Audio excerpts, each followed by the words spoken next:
जम्मू कश्मीर में कश्मीरी पंडितों को निशाना बनाने के बाद कश्मीर से दिल्ली तक कश्मीरी पंडितों का गुस्सा भड़क उठा है। जम्मू कश्मीर में टारगेट किलिंग के खिलाफ जम्मू में कश्मीरी हिंदू प्रदर्शन कर रहे हैं।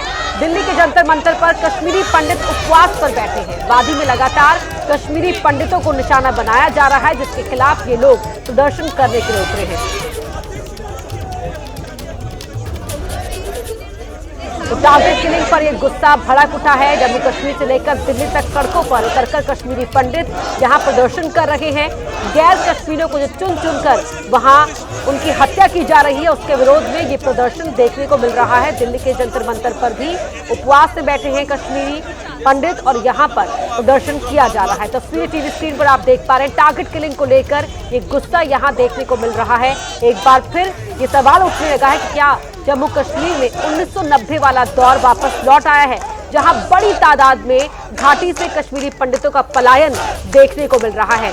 कश्मीरी पंडित खुद को असुरक्षित महसूस कर रहे हैं और लगातार ये मांग कर रहे हैं कि उन्हें सुरक्षित जगहों पर पहुंचाया जाए, उनकी सुरक्षा के मुकम्मल इंतजाम किए जाए। तो जम्मू से दिल्ली तक ये प्रदर्शन यहां पर देखने को मिल रहा है। कश्मीर में लगातार बिगड़ते हालातों के बाद अब कश्मीर में सालों से काम कर रहे सरकारी कर्मचारी और सरकार एक दूसरे के आमने सामने है। जहां सरकार ने एक तरफ से ये साफ कर दिया है कि वो कश्मीर से किसी भी कर्मचारी को, किसी भी सरकारी कर्मचारी को ट्रांसफर नहीं करेंगे, वहीं दूसरी तरफ आज ये कर्मचारी जम्मू में प्रदर्शन कर रहे हैं और इन कर्मचारियों ने तवी पुल जाम किया। सर, सरकार ने साफ किया है कि वो किसी भी एम्प्लॉय को ट्रांसफर नहीं करेंगे। सरकार की क्या आइडियल नेचर है, हमारी जान का कोई उनको फिक्र नहीं है। सरकार के जब होम मिनिस्टर साहब आते हैं इतनी गार्ड लग जाती है, बटालियन की बटालियन खड़ी जाती है। जब कोई भी कमिश्नर जाता है तो इतनी गार्ड होती है। क्या हम सिविल लोग हैं, हमें खतरा नहीं है? हमारे बारे में क्या सोचा सरकार ने? 15 सालों से सर्व कर रहे हैं, ट्रांसफर क्यों नहीं की जाती है हमारी? अगर ट्रांसफर नहीं होती आपकी रणनीति क्या होती? तो हम भूखे मरेंगे, हम नहीं जाएंगे। कश्मीर का माहौल खराब है, हम नहीं जाएंगे। अगर नौकरी पे बात बनाती, नौकरी क्या करनी है? हमारे बच्चों को कौन पालेगा? हमारे छोटे छोटे बच्चे हैं, हमारे माँ बाप बुजुर्ग हैं, बूढ़े हो गए हैं, उनकी देखभाल कौन करेगा? 15 सालों से हम वहाँ सर्व कर रहे हैं। हम ट्रांसफर चाहते हैं जनाब, हमारी किसी से लड़ाई नहीं है। हमने 15 सालों से अच्छा हार्ड वर्क किया, ईमानदारी से जॉब की है। हम ट्रांसफर चाहते हैं और यहाँ से नहीं जाएंगे। मैडम, सरकार ने कहा है हम आपको ट्रांसफर नहीं करेंगे। सर, अगर सरकार ने ये कहा है, लेकिन हम वो फैसला नहीं मानते। जितने भी जम्मू बेस्ड एम्प्लॉयज हैं वो फैसला नहीं मानते। हमें ट्रांसफर पॉलिसी कोई बना के दे, हमारे बारे में सोचें। हमारे छोटे छोटे बच्चे हैं, वहाँ मरने के लिए हमें नहीं छोड़े। जिस दिन से हम आए उसी दिन से वहाँ कुछ ना कुछ हो रहा है। आज तक धमकियां भी आई है कि इनको वहाँ पे किराए पे मत रखो। हम किराए पे रहते हैं, वहाँ पे रेंट पे। सरकार के फैसले को नहीं मानते और सरकारी कर्मचारी आप देख रहे हैं यहाँ पर लगातार प्रदर्शन कर रहे हैं। मांग एक कि इन्हें श्रीनगर से जम्मू ट्रांसफर किया जाए। कैमरामैन पवन चौधरी के साथ अजय बाशले, बीपी न्यूज, जम्मू।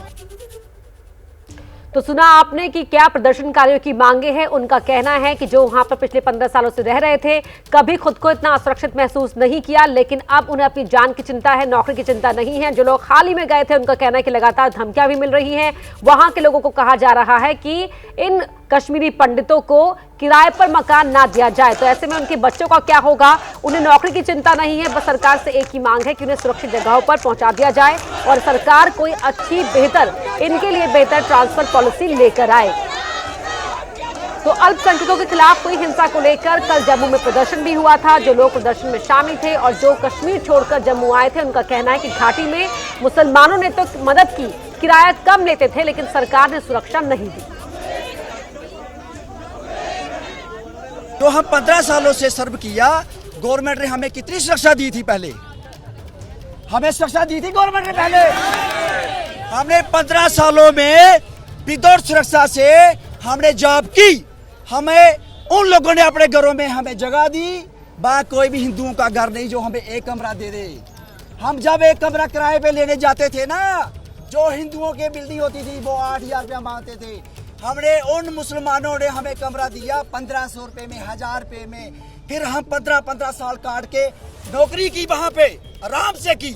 अब ना जाने, हमें नहीं पता वहाँ क्या इशू चल रहा है, लेकिन अब हमारी बहन रजनी बाला की मौत हुई है और शहादत हुई है, हम वहाँ पे नहीं जाएंगे।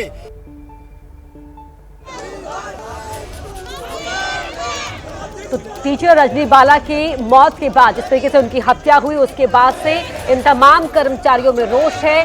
शिक्षक घबराए हुए हैं, खौफजदा हैं और ऐसे में इसीलिए मांग कर रहे हैं कि उन्हें सुरक्षा दी जाए।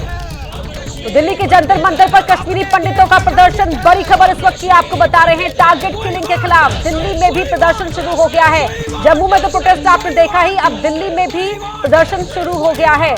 ज्ञानेंद्र हमारे सहयोगी लाइव जुड़ रहे हैं हमारे साथ। ज्ञानेंद्र, जम्मू से लेकर दिल्ली तक प्रदर्शन।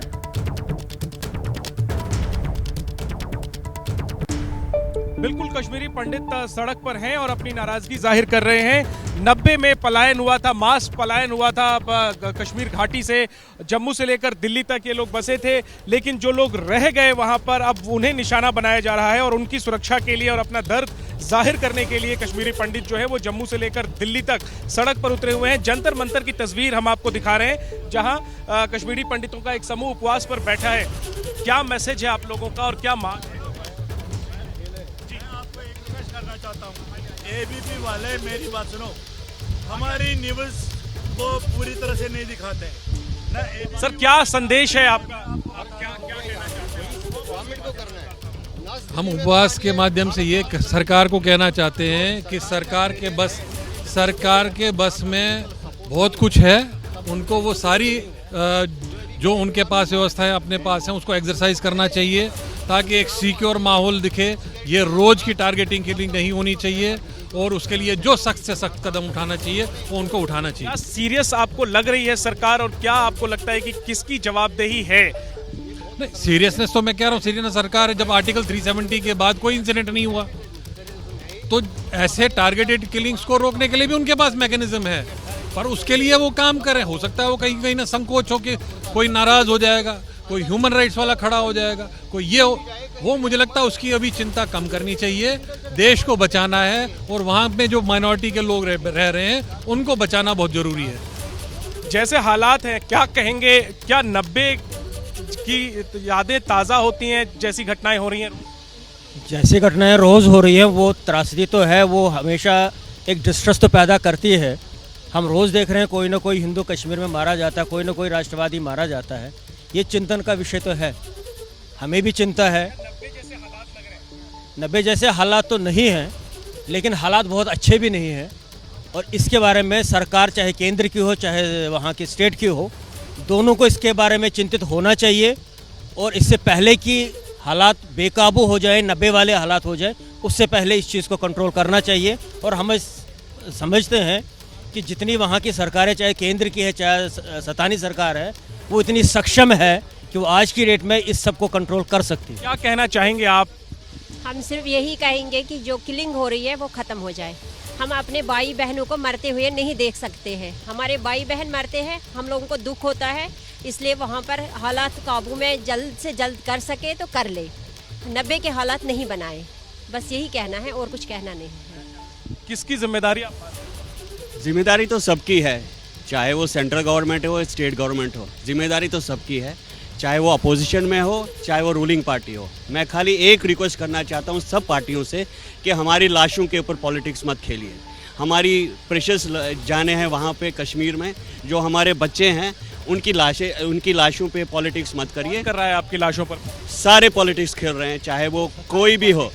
जो पॉलिटिशियंस है वो खाली पॉलिटिक्स कर रहे हैं और हमारे परमानेंट सोल्यूशन के लिए कोई नहीं देख रहा है। मैं सबको रिक्वेस्ट कर रहा हूं कि आपसे रिक्वेस्ट है कि प्लीज़ हमारे जो बच्चे हैं वहाँ पे उनकी जानें बचाइए, उनको जो सोल्यूशन कर सकते कर लीजिए और जैसे पहले कि उनकी लाशें सड़कों पे गिरने लगे उससे पहले उसको बचा लीजिए। क्या समाधान आपके हिसाब से हो सकता है? किस तरह के सुरक्षा के इंतजाम किए जा सकते हैं? सुरक्षा का तो मैं एक्सपर्ट हूँ नहीं जो मैं बता सकूँगा कि क्या सुरक्षा के करना चाहिए, वो सब वो अच्छे से जानते हैं। हमारी government is well equipped to do that but मैं खाली इतना रिक्वेस्ट करता हूं कि हमारे बच्चों को बचाइए। नरेंद्र, लौटूंगी मैं और आपके हमें पास। कुछ नहीं वाकई चाहिए, काफी गुस्सा हमारे है, यहाँ बच्चों पर को भड़के बचाइए। हुए हैं और अपने और अपनों के लिए यहाँ पर उनकी सुरक्षा को लेकर चिंतित बने हुए हैं। जम्मू से हमारे साथ अजय बाजपेयी हमारे सहयोगी भी लाइव जुड़ रहे हैं। अजय, चाहे बात दिल्ली की हो चाहे जम्मू की हो, हर तरफ एक ही बात, विरोध के सुर उठ रहे हैं कि उनको सुरक्षा दी जाए हर हाल में। हर कोई इस वक्त दहशत में है। जी बिल्कुल, जो दिल्ली की आपने तस्वीरें दिखाई वो जंतर मंतर की हैं, जहां पर कश्मीरी पंडित प्रदर्शन कर रहे हैं। मैं इस समय जहां खड़ा हूं यह जम्मू का तवी पुल है। यहां पर जम्मू बेस्ड जो एम्प्लॉयज़ हैं जो 2009 में कश्मीर में पोस्टेड हुए हैं वो यहां पर लगातार प्रदर्शन कर रहे हैं, क्योंकि कश्मीरी पंडितों के साथ साथ ये लोग भी वहां से पलायन करके आए हैं। क्योंकि जिस तरह से रजनी बाला की हत्या की गई उसके बाद ये करीब 4000 एम्प्लॉयज़ डरे हुए हैं, लगातार प्रदर्शन कर रहे हैं और मांग एक है कि इन्हें ना तो सुरक्षा चाहिए ना सुविधा चाहिए, ये सिर्फ कश्मीर से अपनी ट्रांसफर चाहते हैं। सर, ट्रांसफर आप चाहते हैं लेकिन सरकार ने कहा हम ट्रांसफर नहीं करेंगे। सर, सबसे पहले मैं ये बताना चाहता हूँ कि हम कश्मीरी पंडित नहीं हैं।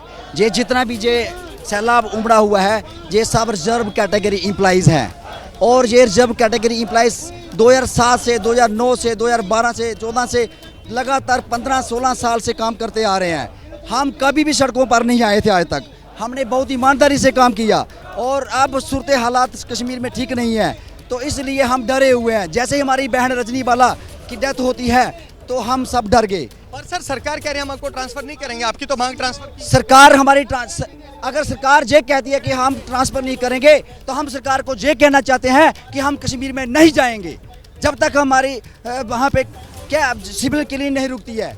कैसे जाएंगे हम? सरकार खुद बताए कि कैसे काम करेंगे हम। साइकोलॉजिकली हम बहुत इतने डिप्रेस्ड हैं कि हम कैसे काम करेंगे। 15-16 से काम कर रहे हैं। हमारी सरकार से ये गुजारिश है जल्द से जल्द हमारी J&K का माहौल ठीक होना चाहिए, कश्मीर में हालात ठीक होने चाहिए। 15 सालों से इस सरकार ने हमें कोई सुरक्षा नहीं दी थी। हम गलियों में गाँव में काम करते थे, लेकिन अब जैसे ही हमारी रजनी बाला बहन की डेथ होती है हमारा समाज डर गया है, हमारे घर वाले डर गए हैं, हमारे छोटे छोटे बच्चे हैं, उनकी जिम्मेवारी कौन लेगा, उनको कौन पालेगा। ये बड़े बड़े ऑफिसर जाते हैं, पूरी बटालियन लेके जाते हैं, इनको समझ नहीं आती है कि ये सिविलियन ये जो एम्प्लॉइज हैं ये कैसे वहाँ पे जॉब कर सकते हैं। सर, अगर आपको फोर्स किया जाता है जाने के लिए, क्या आप मास रेजिग्नेशन की बात पहले तो हमें गवर्नमेंट से पूरी उम्मीद है कि गवर्नमेंट हमारी बात सुनेगी। सर, हम विदाउट एनी रेंट, हम गवर्नमेंट की अकोमोडेशन के विदाउट गवर्नमेंट की सिक्योरिटी के 15 साल हमने कश्मीर में दे दिए सर, और कितना सा टाइम हम कश्मीर में देंगे। अब हमारी एक जेन्युइन सी डिमांड है कि हमारी ये बहन रजनी बाला को स्कूल में आके जब टारगेट किया गया, आइडेंटिफाई किलिंग शुरू हो गई। कहीं भी सुरक्षित नहीं है क्योंकि यहाँ पर चुन चुनकर निशाना बनाया जा रहा है, इसलिए यहाँ पर सुरक्षा की को लेकर चिंतित है और इसलिए ट्रांसफर पॉलिसी की मांग कर रहे हैं जम्मू में तमाम सरकारी कर्मचारी।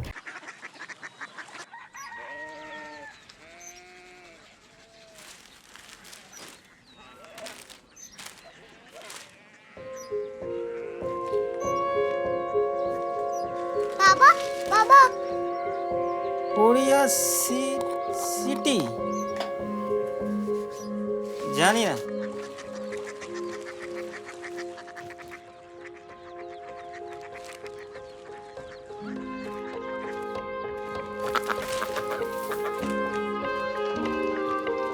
Korea city?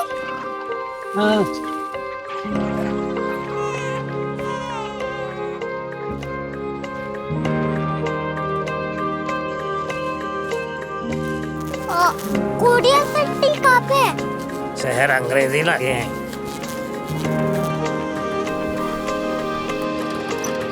Korea city.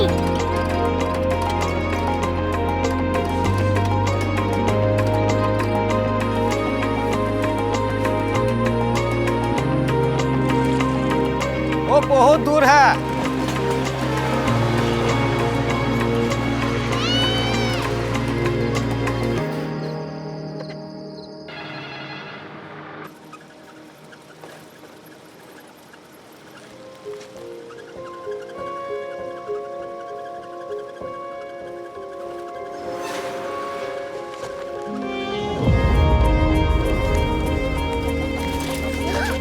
Korea city.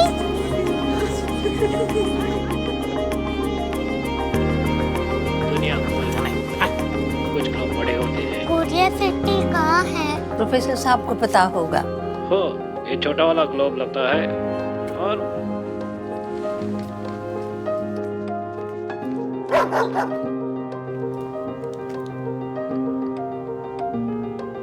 पता नहीं, मेरी बेटी से जाके मिल लो, शायद उसे मालूम हो।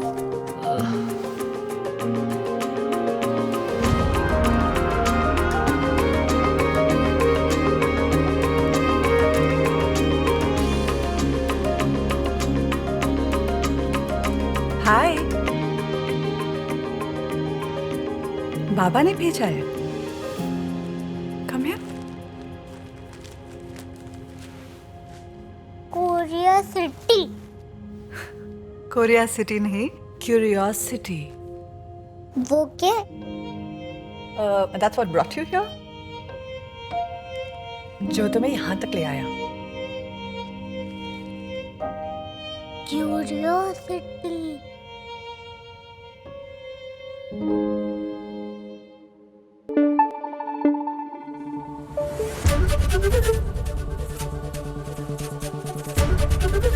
एबीपी न्यूज आपको रखे आगे।